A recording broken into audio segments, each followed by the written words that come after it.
We just found out. Hold on one second.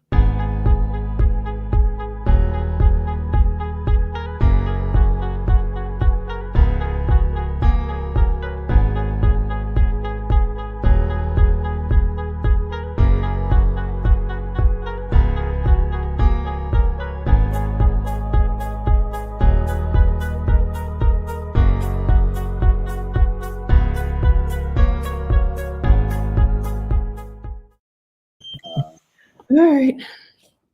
What's up? Hello. How's everybody doing? Doing good. All righty. It is Wednesday. It is the day before Thanksgiving. It has been a long week.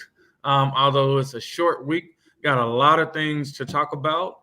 We want to talk about last night's board meeting. We really want to go over what people are thankful for as we think about Thanksgiving and we go into the holiday as well as the Christmas break.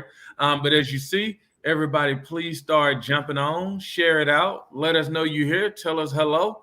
We're gonna keep this train moving. I see Katie is with us. Caitlin, Ria is on. Good morning. Good morning. How are you doing today, Sonia? I'm doing good. How are you? It is a beautiful day in the neighborhood. It's warmer than it was, um, Hmm. but yeah, it's a lot going on. Okay. So Let's what see. are we talking about today? It's a couple things. So when I talk about last night's board meeting, there were things that came across the board as we looked into a contract with a priority school. There were renewals as we thought about some of our schools in North Nashville, in East Nashville. And then we want to just go through again, like what people are thankful for. We want to highlight our fellowship. We just started our new cohort, cohort 12. So we want to highlight them. And then we really want to see what's going on in public education with our parents. All right. Let's get with it. All right. So one of the big things that we discussed, that we've been discussing internally, that really jumped out into the board, and I'll pull up an article for it, was $1 million contract for Jerry Baxter. And a lot of people before the board meeting were saying, they really didn't understand where it came from. Was it city? Was it state? So there were a lot of questions, but it was on the consent agenda, meaning for it's a possibility for $1 million to just do a up hand vote, and then it'll be approved, which it happened last night. I Hmm. think once details got out about it, a lot of people had questions as we started to think about what are some of the things that we can do better with $1 million, like going directly to the school, going to bus drivers, going into the actual community. But I think a lot of people responded at the board meeting online about the things that they would rather see their money than having it in the pocket of it was a firm, I forgot the name, I think it was Education Services, Hmm. LLC, that had no real record around actually transforming a priority school and doing turnaround work.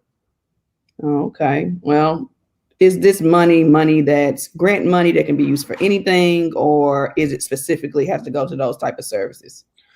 So when we broke it down, it was a grant. So the state provided this turnaround pilot grant, and they chose Jerry Baxter. And the company, I think they said they put out a request for proposal, and two companies filled it in. And out of those two companies, this company, Educational Service LLC, was the one who won it. The interesting thing somebody said was like, "Oh, this is the company right here. This company is based out of Louisville," and we were like, "No." As you look at it, the names are similar, but the names are different. And this company was based out of Salt Lake City under CiceroGroup.org. Okay. Sorry for the mash, y'all, but I got some people in my house working on some stuff in my house. But it's just interesting, to look at the research based on those companies. Um, they haven't been successful. So I'm glad that, that conversation was had. And it seems like the overall consensus is that, that would be a waste.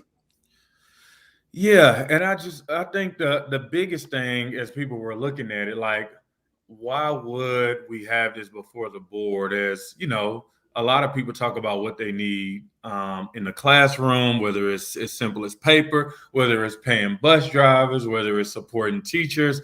And I'll pull this up so people can actually see the actual thing that was on the agenda, just to get a good idea of, like what the details are actually in about this $1 million project.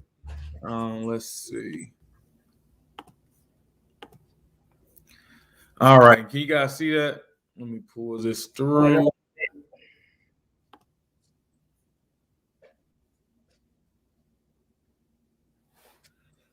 Okay, it's gonna share now. Dun, dun, dun. Let's see.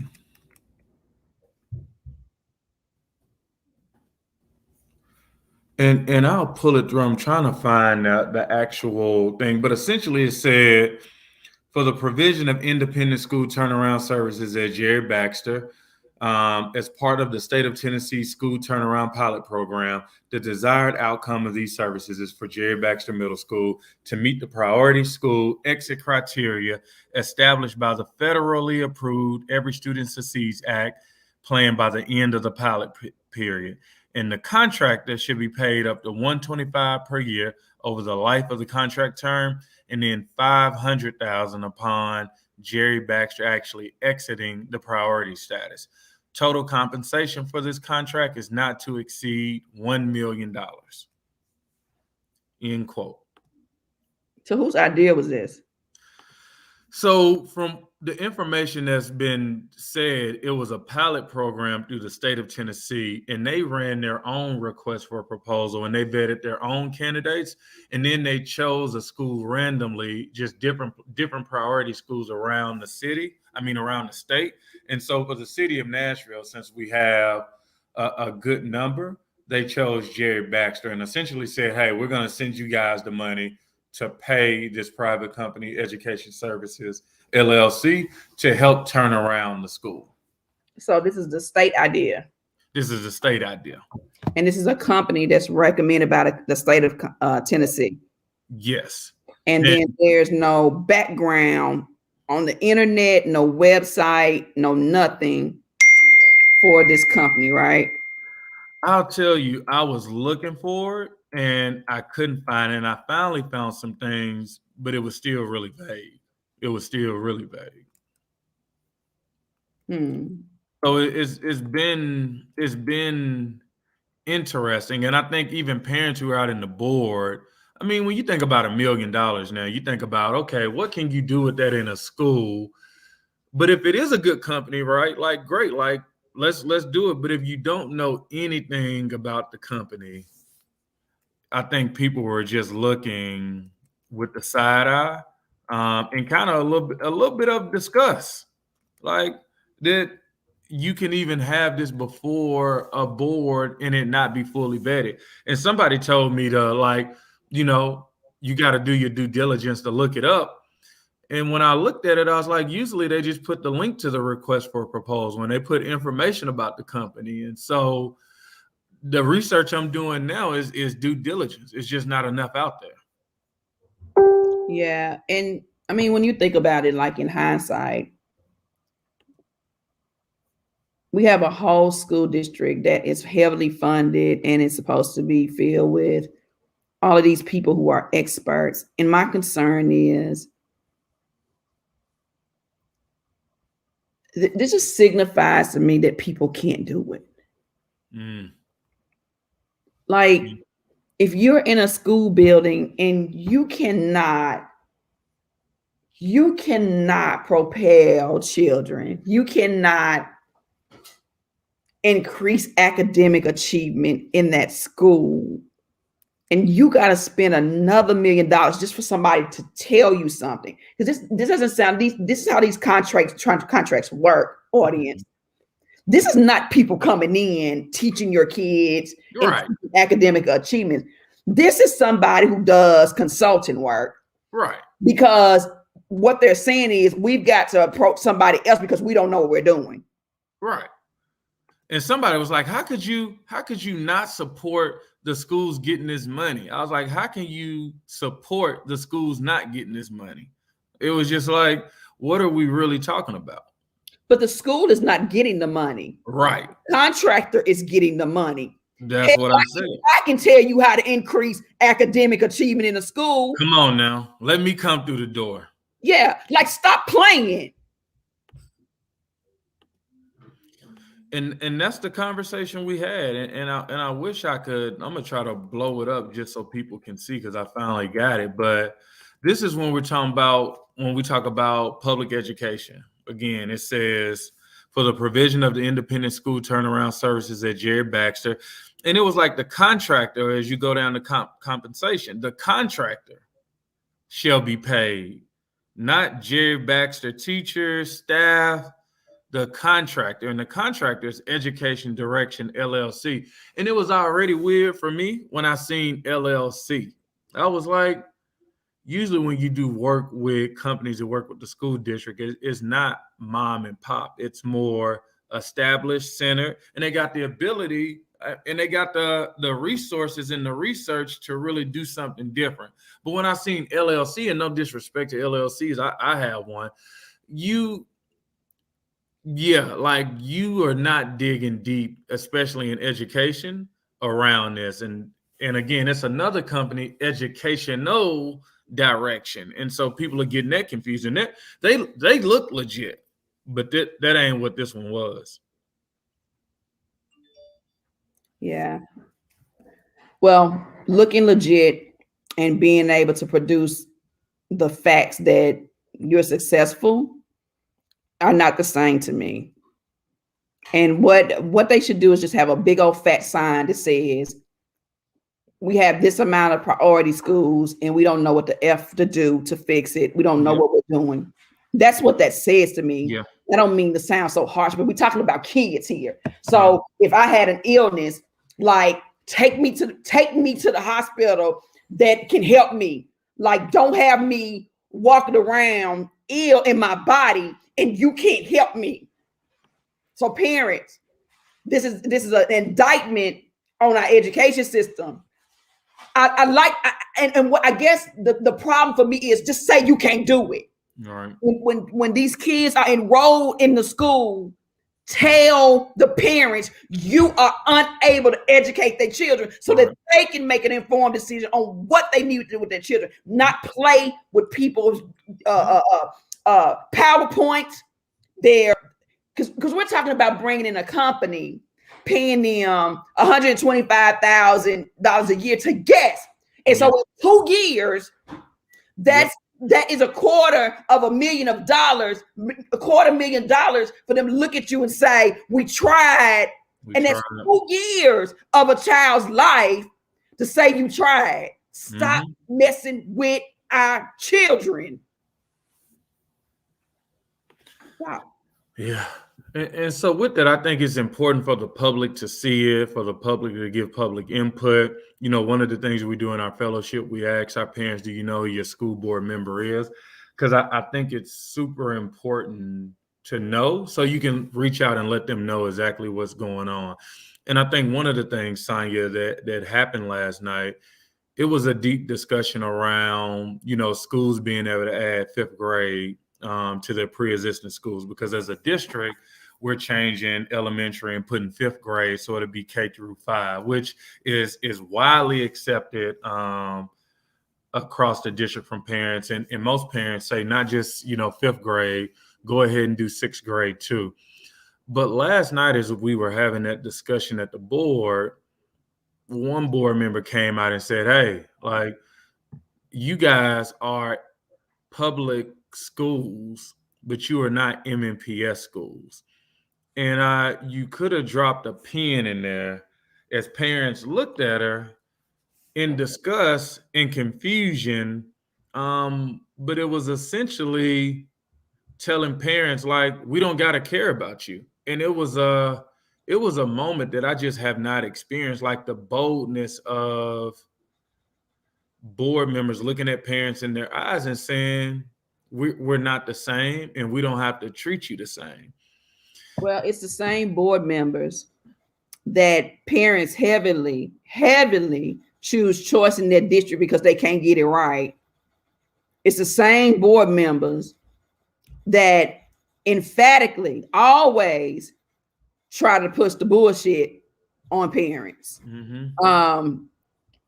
And so I say to them, you ain't our board members either. Come on now. If you can't represent us, we're the people that vote.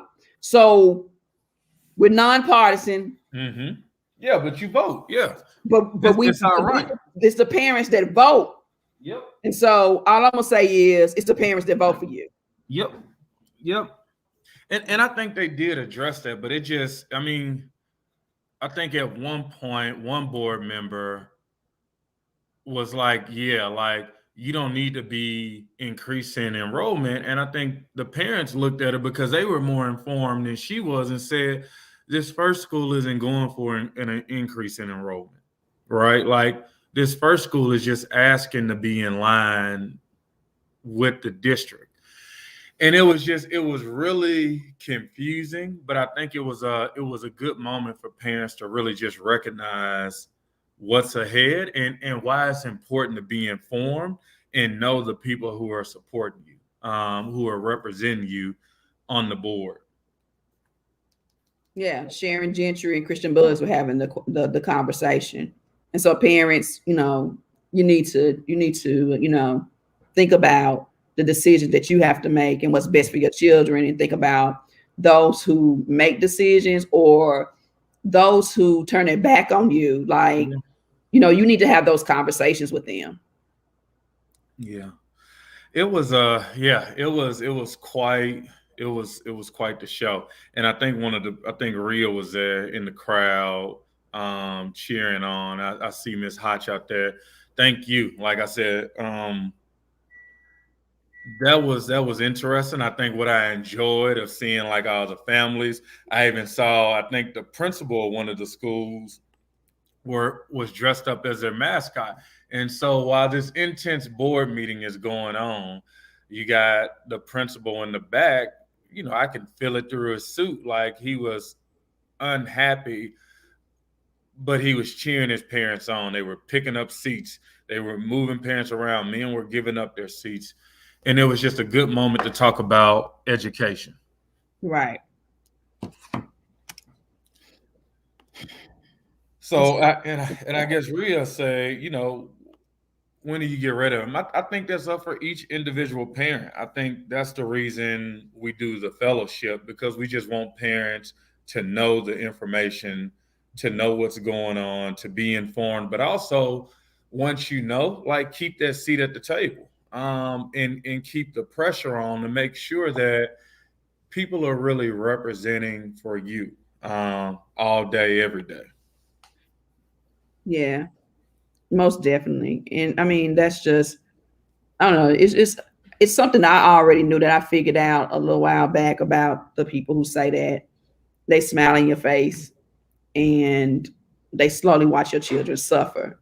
Mm-hmm. And it breaks my heart to a certain extent, right? Because they know it's bad. They know that they can't do it, but they still celebrate something that doesn't work for children. And I don't understand it. I can't celebrate something that doesn't work for children. I just can't do it. I don't have the heart. I could not sleep at night. I could not look into a child's eyes and tell them no. Or I don't support you, or I think we got to look at, I think somebody said that, in Nashville, you got a host of things, right? But I think we got a host of things because historically, schools have not just worked for Black, brown, and poor kids. When we look at the priority school list, like it's McMary, it's Buena Vista, it's Lillard, it's Cumberland, it's Antioch Middle. And when you start to see those schools, you realize they're in certain neighborhoods. And I think what some parents were saying, like, we just don't have kids at this public charter school. We got also kids at this traditional, or we got them at this charter school, and then we got them at Meigs, right? Mm-hmm. And then we got one at Meigs, and then we got one at STEM. Like, it's just, And I don't think people realize that. I think you get so into your clique, you don't realize like these are just real people who are coming when it's cold outside with their kids who ain't ate yet, because you know how traffic is at 5 o'clock, 4 to 5. It's NASCAR. Yeah, it is. It is. It's just, I don't know. It just kind of put a little gloom on my day. Like, I heard about this last night, and I was just like, I just shook my head. Yeah, we got work to do, but I'll tell you one thing that I am excited about when we think about cohort 12, and I don't know if some of our cohort 12. I see Miss Hawata Carter on here, who was part of our class, our fellowship class, the 11th one. But listening to these conversations after we had our second class, and the funny thing, you know, we talk to parents about like referrals who are other parents, and it's towards the end after they have gotten a chance to like fully understand what the fellowship about, fully understand, you know, our role and our mission and how we're carrying out the mission. And Monday, like we had it early, like those parents were like, how do we let people know about this class? And it's just to see to see the hurt first. It was hurt in the room, but that hurt turned into passion, and that passion forced them to say the words, how can we get more people in here? And that was like warming to me. Yeah, but not at one time, but asking multiple times. I know. Wait a minute. Right. How do I let people know? And not just warming, John, but it was so powerful. Yeah. It's so giddy. And I said to myself, get ready, Nashville. Yeah. Here we cometh. Yeah. The movement continues. Those are things that go through my mind when I see parents like that. And I mean, we often have parents that say that, but the other night, you're right, there was something different. It was something different. It was earlier, right? Usually that class is a lot of hurt, but they turned it around so fast. And I was like, shout out to Thomas, Torvis, and Tierra, the T3. That's the T3 team. Yeah, it was something else. And so our plan for them is going to be strong to get them activated and get them on the ground real quick. Mm-hmm. Yeah. So what else we going to talk about today, y'all? Yeah, tell us some of the things that are going on. I hear people saying what they're thankful for. As I see Miss Yadira, she says, thankful for all the powerful work you do to keep us inspired, helping us understand how to work the kinks of the system that limit our children in education growth. And I'm going to take a guess. I think Yadira was our 5th class on the fellowship, coming in strong. And then Jarvis Turnley is coming in. Shout out to Jarvis and his wife, Rachel. Good morning, everyone. I'm proud of the hard work from everyone when it comes to our kids' education. Like, that's what I'm talking about. Like, Hawata, just to highlight that, being able to celebrate, you know, just the opportunity to celebrate. Like, you take it for granted when you don't realize we can turn not into a different city, not a different state, but a different world in a matter of months. And I just tweeted Christian and Sharon. So happy Thanksgiving. Okay. Happy Thanksgiving to them. Yep. Happy Thanksgiving. And just know that this education system belongs to the parents and children of Nashville. It ain't yours. It ain't yours to keep. It ain't yours to decide who's yours and who belong to you. So I'm here to say I serve notice to you. Eviction notice. Yeah. Peace. It is. But I think when we think about the debate that was happening, it's like, like as a board, like we got the ability, right? And I was like, hell yeah, we got the ability. Like that's why we here. And they was like, we got systemic issues. And I'm like, a board with close to half of the city's budget is the piece, is the tool. And if we're not, We need to do what Meharry did, right? Meharry said, look, man, y'all are smart. Y'all are in medical school. I'm not about to hold your money. Did you hear what Meharry Medical did? $2,000 for the students. Yeah. Come on now. They said we ain't about to tell these students what to do with them. We ain't about to hold it for them. We're gonna say, look, we got the money. Y'all are in medical school. We just gonna give y'all the money. What would it be like in Metro if you said, look, I mean, you said it, Sonya, we just gonna admit we can't educate the kids. Like they are unable, unequipped. What do they say when somebody can't take care of a child? Unfit. They are unfit. They are unfit to educate children. And I'm not letting up off of them. Yeah, I said it. I'm gonna tell it everywhere I go. They are unfit. And the thing is, I ain't coming up with this. They saying it. Right. So it ain't nothing personal when you look at me in my face, when I tell you that I'm drowning in the ocean and I need an ark, and you look at me and tell me you can't do it. Right. Why we keep asking them. All right. Well, we keep asking. And I'm going to just read just a little bit of this, right? Just to give context. It says Meharry Medical College gifts students $10,000 ahead of Thanksgiving. And I'll just read how they got this money. And then we'll just talk. Let's go back to MMPS. And so the college announced Monday that it'll give 956 students $10,000 each to help alleviate any financial strain from the coronavirus pandemic. Dr. Hildreth, president and CEO of the college, sent an internal announcement with an attached video to the students. He said he gives thanks to all who work at the college, but said he was most thankful to the students. He said, let me highlight that. He gives thanks to all who work at the college, but he is most thankful for the students. And I'll ask you, Sonya, why do you think he's most thankful for the students? Because without students, there is no Meharry Medical College. There is no word of mouth. Meharry Medical College would die. Mm-hmm. And it's the same thing that's happening to Metro schools. Metro schools, you are dying. And there will be a time where there'll be no more Metro schools. And I'm not saying it to be mean, but you don't want there to be a Metro schools because you're not listening to parents. And folk ain't gonna keep taking that. So anytime you got a place of business, a place where you're offering a service and the service is not good, folks stop going. Mm-hmm.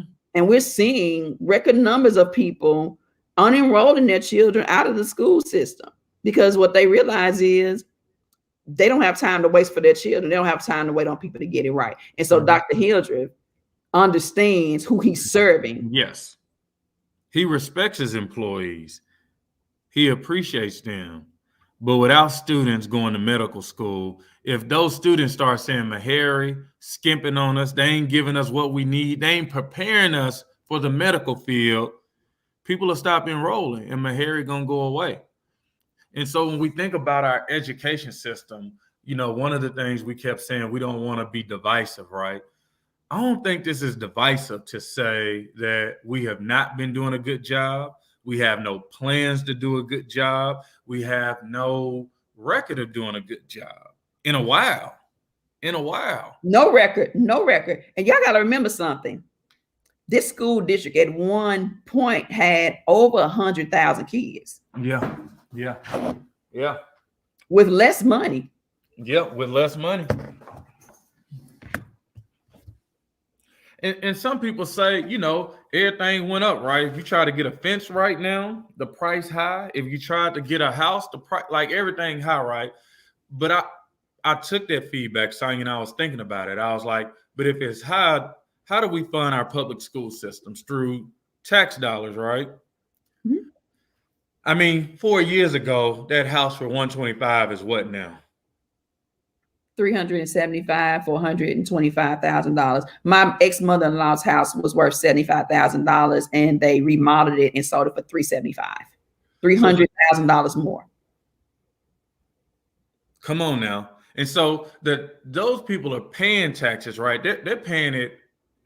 It's easy for them as people who are moving in, who are having these six-figure jobs. That's a whole nother discussion. But that money is funneling in to the school system. And we ain't talking about hiring this service to make sure that all the children or 50% of the children to read. We're talking about a school that's on a priority school list that ranks in the bottom 5% of the state. Yeah. Boom.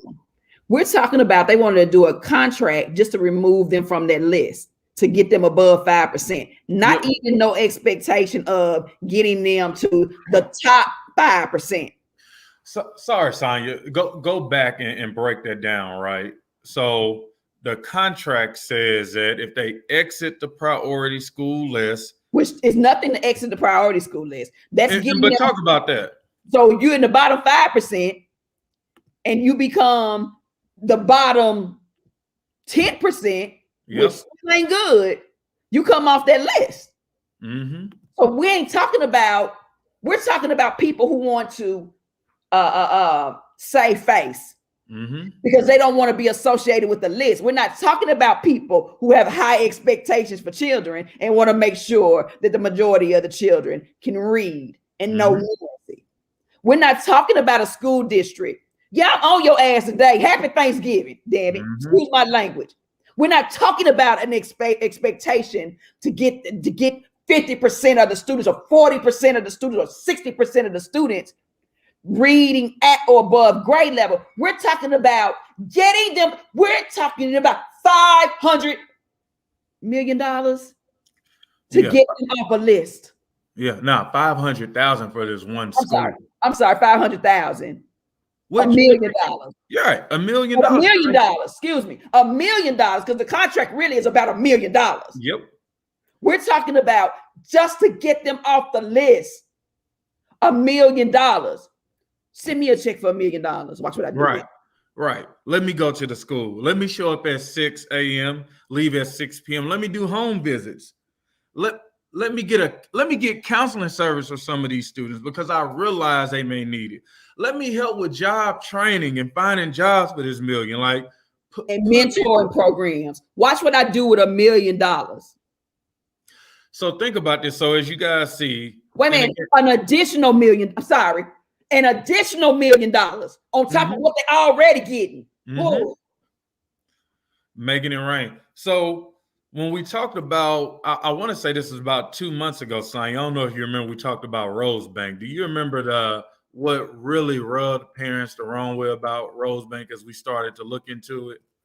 Yeah, they were on a priority school list with a 15% literacy score from 2019. And they exited that list with a 13.1. So lower. They exit that list with 13. So we're talking about a $1 million contract to get kids up at 10% literacy rate. 10%. So if you got 100 kids in that school, only 10 of them can read and write. So because this could apply, right? What if the state would have did this pilot program last year? And they would have chose Rosebank because Rosebank had good potential. The community was involved. Things looked really good. And they said, hey, we're going to do this pilot program at Rosebank. And at the end of the year, they're going to come to this board and we're about to celebrate them because they're not on the priority school list, right? This is why we say people playing games, because this is what their scores would have looked like to exit the priority school list. Let me pull it through.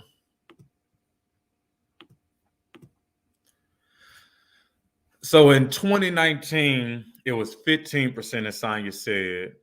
And this was pre-pandemic. It was 15% in reading, 11% in math. They exited the priority school list with 13% literacy rate and 7.8% in math.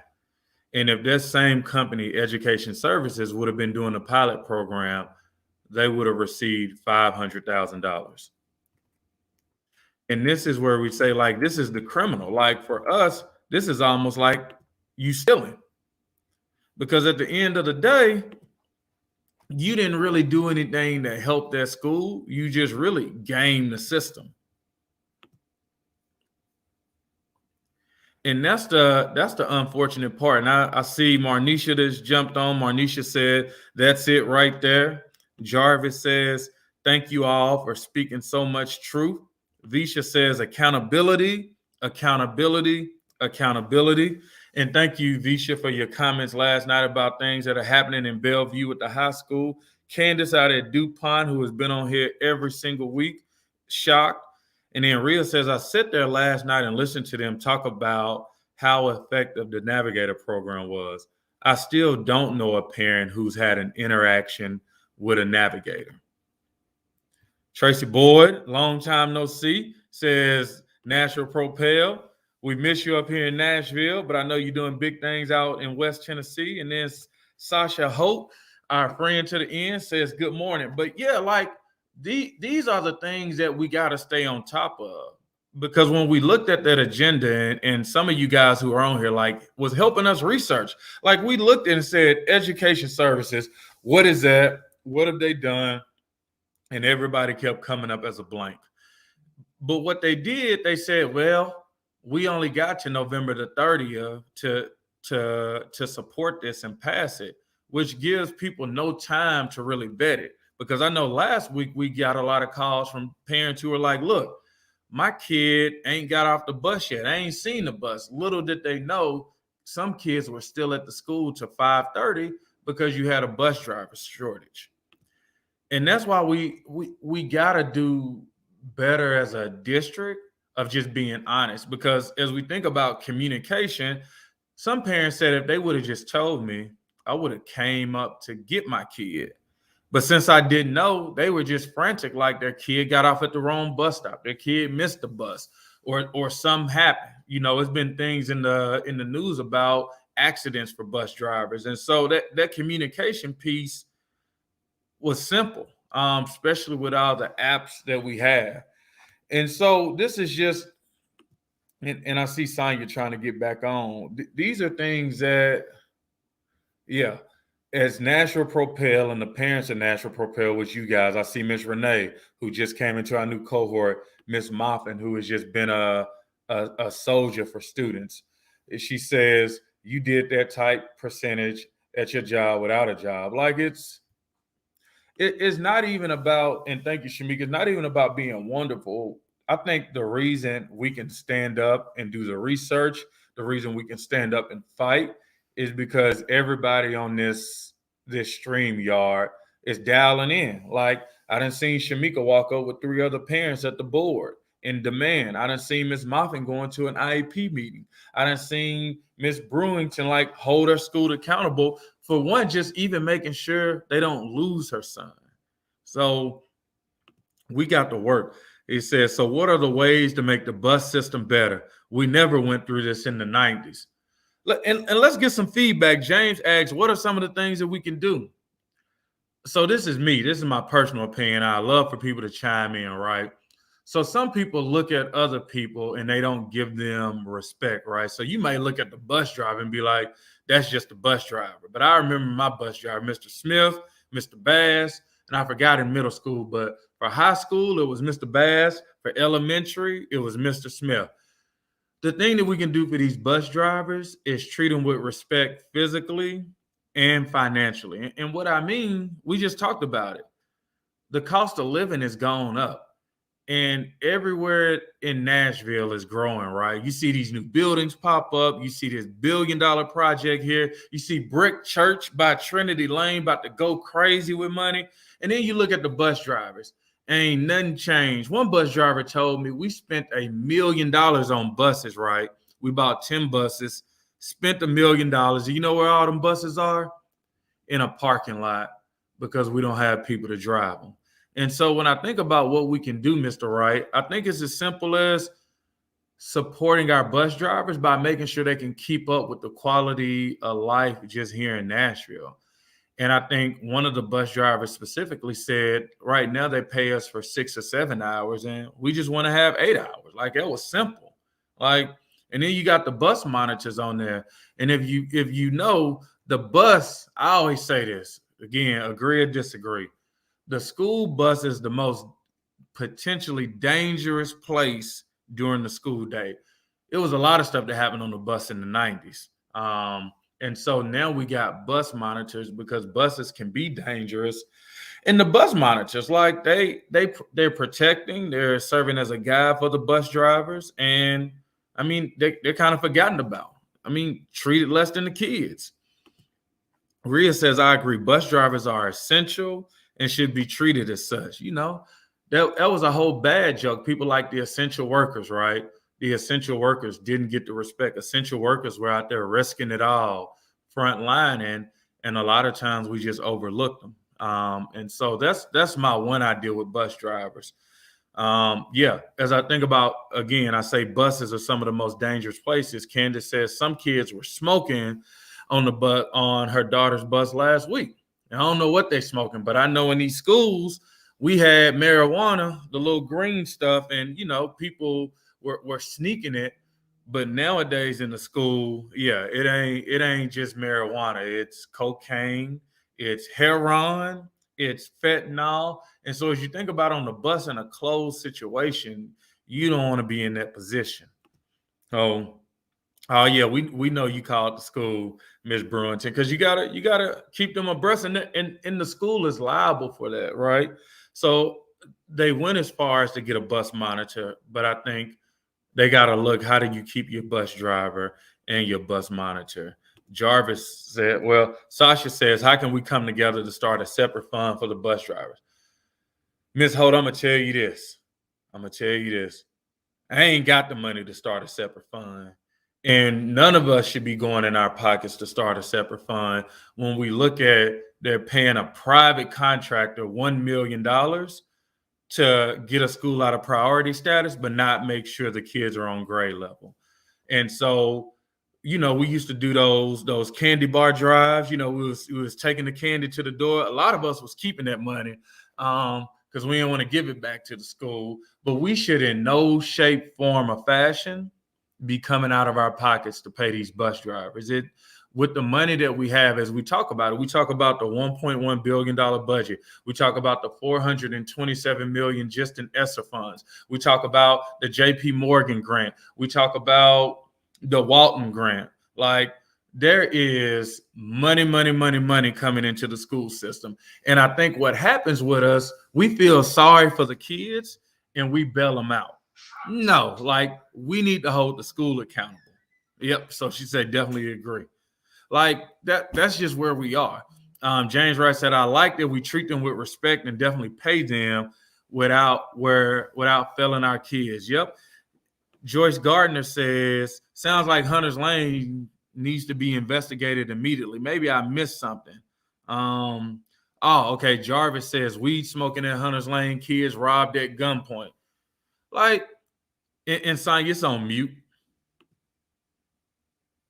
Okay, say it again. It's on mute. See, I think the government hating on you, Sonya. They done muted you. They done took you offline. Sorry, I had to take a call. The government got you. I've been reading the comments on it. I'm like, somebody said to start a fund for the bus drivers. I don't want to be on that fund. We ain't got enough money and time to do that when they got money to pay people. Come on now. They got a whole formula. Y'all know about the BEP formula? Ain't nobody said nothing about that bus formula, the transportation formula, the money that comes. Don't get me started. See, I reads at night. Then I be reading their stuff. But no, we're not here to employ. I want to help you guys out, not to shame the comment, but I want you to know what you deserve. See, the school system has a staff and they have budgets and they have all these people who are paid six figures to figure this stuff out. We should be putting pressure on them to figure it out. We should not have separate fundraising to make sure that a bus driver has a job that they should be making sure it's fully budgeted and managed. No, I don't agree with that, guys. And I want you to know that we don't have enough time or money, and they got it. They got it. Somebody told me, it was like, we don't get the whole billion all at one time. I said, who are you talking to? Like, we all get paychecks. We don't get our paycheck all in one lump sum. But money is money at the end of the year. Who said? I can't even remember. I think it was Frida though. She was like, we don't even get all the money at one time. I was like who's she talking to? Like a 1.1 billion. Look, and if you don't get all the money at one time, let me give you financing. You got the money in an interest-bearing account. So that's not $1.1 billion. Give me $1.1 billion in increments. Give it to me. Come on now.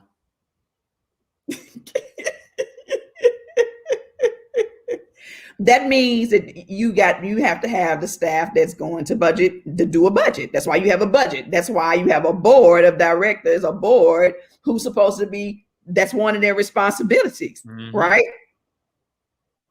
That's why do they have budget committee meetings? Yep. And you know, Sasha, I see, you know, she got the heart of gold. And I know I love it. Like, yeah, so I see where you're coming from. We want to stand in the gap because that's what we were taught, but not this time. We're gonna go help the kids directly, but we're gonna hold Metro accountable for that money. And you ain't do like Mahara. Don't be violent. I'm not finna mess up my fingernails for them in my hair. I'm not finna. I'm a lover. I ain't no violent fighter, but I'll fight your ass with time, money, my mouth, my resources. And if they do get jiggy with it, I will put up my dues. I am from out north. Some of these people be like, I'm from out north. Ain't never been on the street of out north in your life. Ain't never had the out north life in your life. You ain't never drank no sugar water. Come on now. Come on, man. Sugar sandwich. Like I just gotta think back. You put sugar on some white bread and you eat. Ain't never had no mayonnaise sandwich. Come on now. Mayonnaise and cheese. Ain't never had that.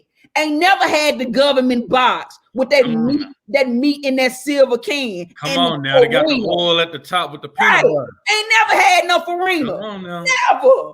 Come on now. We taking it back. That was before. And Robert Taylor asks, and we're gonna wrap this up because I know we getting ready for Thanksgiving break, but this has been good. James is laughing. I mean, this was in our lifetime. This is what we were going through. Robert, you asking the question I always ask. Come tell me how much it's supposed to be. Come on now. That's what they don't ever want to say. Well, how much does it cost? Now they're gonna put up that whole private school thing. Let me tell y'all something about private school. Private school I'm gonna break it down because see they think they be talking junk to me, but I got their card. I got their card. Private school, it takes a private school kids about $35,000 or $40,000 to educate them. Damn lie. Let me tell you how much it costs to educate a private school child. About $11,000. About most parents pay about $11,000 to send their kid. Let me tell you how much they teach. Where they put the money at though, Sonya? Huh? Where they put the money at? The rest of the money. They put it in the students. Come on now. Let me tell you how I know. Guess what the average private school teacher salary is? About $35,000. So they get paid less per pupil. They do get philanthropy. But guess who else get philanthropy? MNPS. Come on now. Robert said it costs about $2 billion. You know what, Robert? That ain't true because that's what that is. That's jobs. That ain't true. They can educate the kids that they have right now with the money they got. And I bet you my right and my left leg, I love my legs and I left to walk. If we gave them $2 billion, they couldn't do it. Come on. It don't cost $2 billion to educate 86,000 children when this school system was over 100,000 children. Come on now. And anybody on the side of my voice has got kids in private school. You ain't paying $35,000. You're a damn lie. You're paying about 11 or 12, which is like the per pupil spending that we're getting now. Ask me. I go get receipts because we done sent kids to private school. We've sent ours to private school, so I already know. You get financial aid, you get assistance. They have philanthropy to come in. What is that? Does that sound familiar? Philanthropy. They have grants. All of these things that the school system has enough to do. Mhm. We got enough to be doing better than what we doing.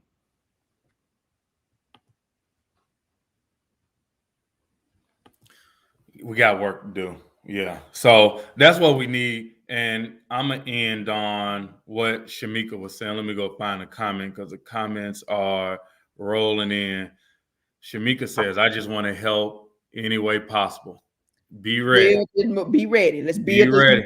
Let's build it. And you know what? This is my girl right here. She was texting me yesterday, making me laugh. She sends me a text message every morning that makes me smile, that tells me to have a great day. Come on now. But Shamika, we ain't doing no donuts and no fish fries for bus drivers.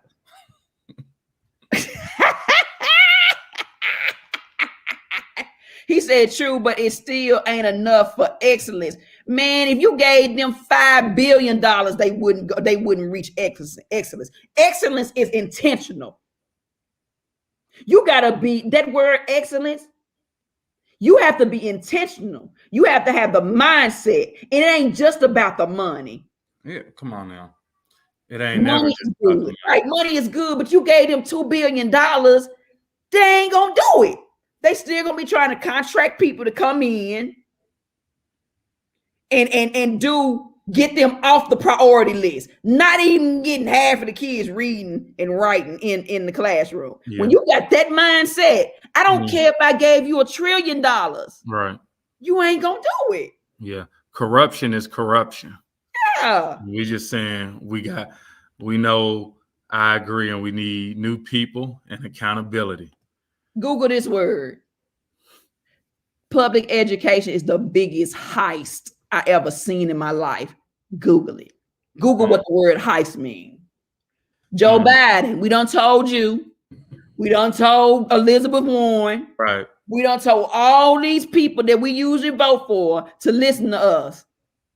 Everybody listen. It's the biggest heist I ever seen in my life. Look up heist. Y'all look up the word heist. Then you're going to bust out laughing. It is. They ought to make a movie, The Educational Heist. Yep. So, man, look, I ain't gonna lie. This has been hilarious, angry. I've had all the emotions today.